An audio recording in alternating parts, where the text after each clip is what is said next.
Terimalah salam di dalam Dharma. Namo Sang Hyang Adi Budaya, Namo Buddhaya. Namo Buddhaya. Bapak Ibu sekalian, sudah menjadi sebuah tradisi atau kebiasaan di kalangan umat Buddha maupun di dalam agama lain pun, ya, peringatan-peringatan kematian dengan mendoakan sudah menjadi tradisi di tengah-tengah masyarakat kita. Bukan saja di kota, di desa pun juga melakukan hal yang sama. Kegiatan pelimpahan jasa adalah kegiatan antisipasi, berjaga-jaga. Ada seseorang telah meninggal, itu tidak langsung menempati alam bahagia. Itu sudah menjadi keyakinan kita dan pendapat dari beberapa agama, namun juga seseorang telah meninggal, ada yang langsung bisa menempati alam surga bahagia. Itu yang menjadi harapan setiap keluarga yang ditinggalkan. Ada contoh di masa kehidupan Sang Buddha, ada seorang pemuda yang baru saja ditinggal kematian oleh ayahnya. Sebagai anak yang berbakti, dia pun ingin menyatakan dan berharap agar orang tuanya yang baru saja meninggal itu masuk alam bahagia, alam surga.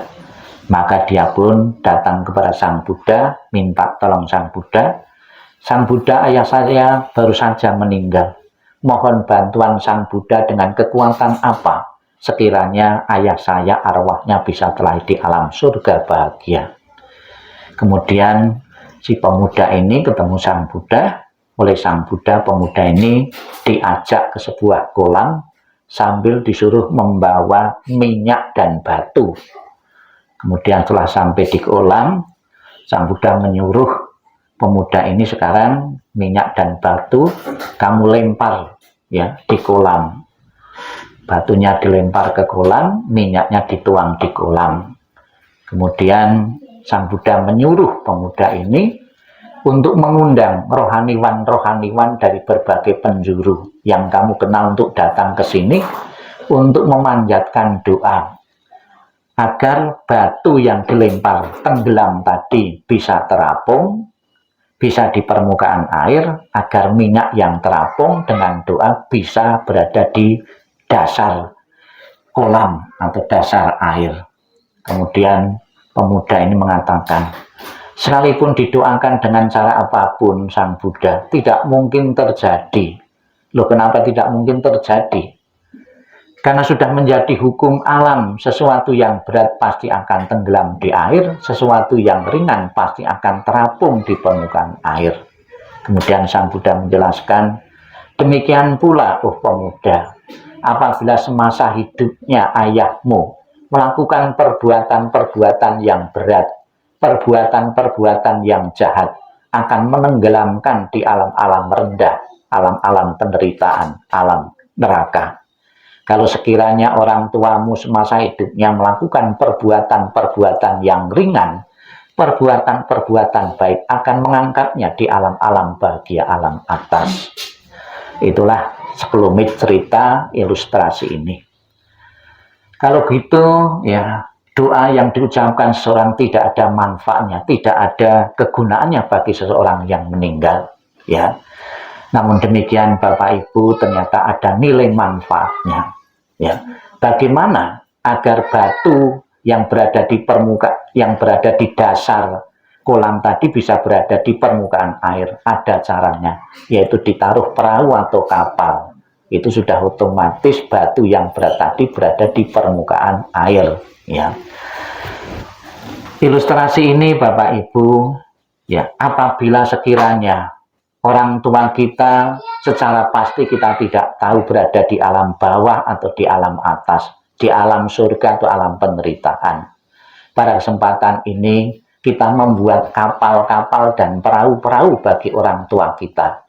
Seandainya orang tua yang telah meninggal di alam bawah, dengan perahu, dengan doa yang diucapkan ini benar-benar berguna dan bermanfaat bagi seseorang yang telah meninggal.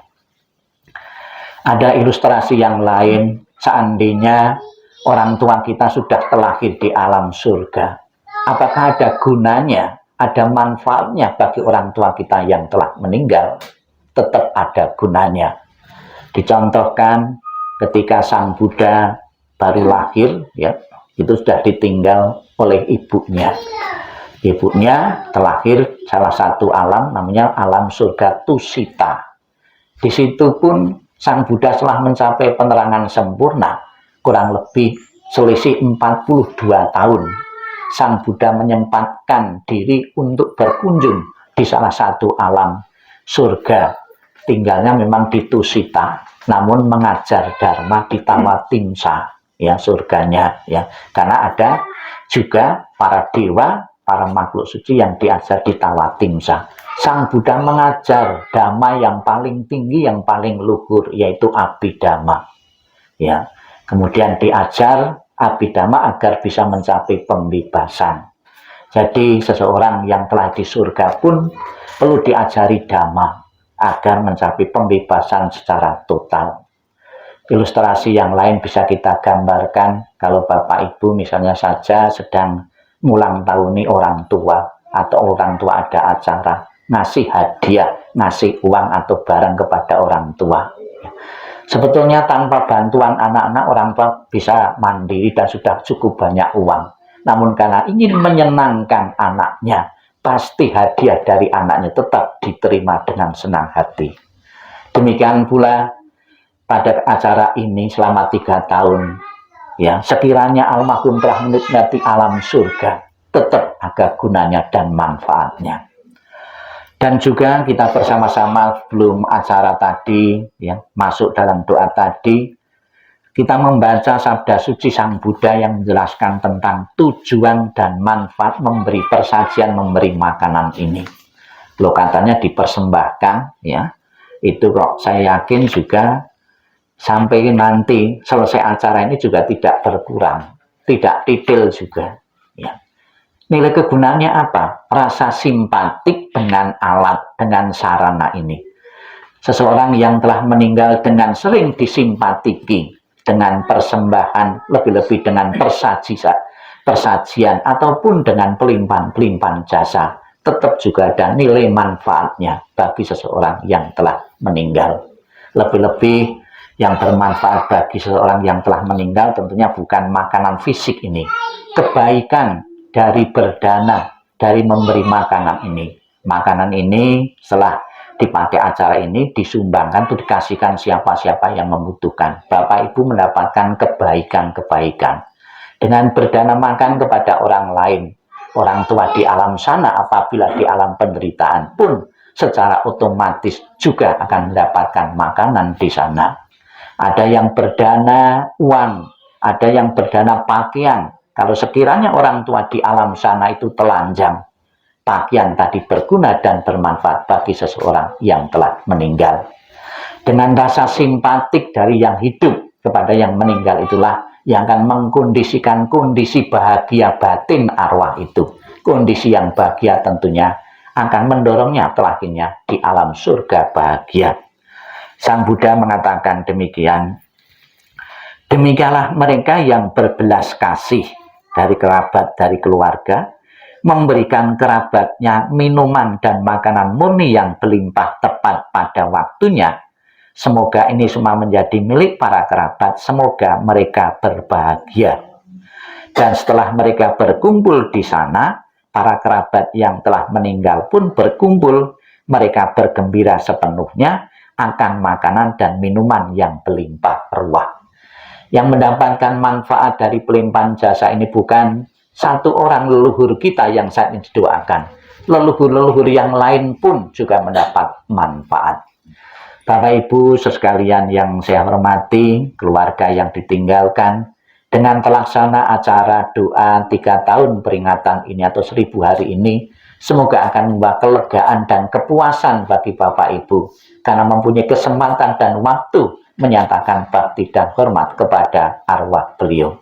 Kita ucapkan selamat jalan, semoga jalan yang dilalui beliau akan lapang dan terang, dan setelah di alam surga bahagia memberikan doa restunya kepada keluarga yang ditinggalkan untuk selalu mendapatkan kemudahan-kemudahan, keberhasilan, kesuksesan di dalam berbagai bidang dan kehidupan.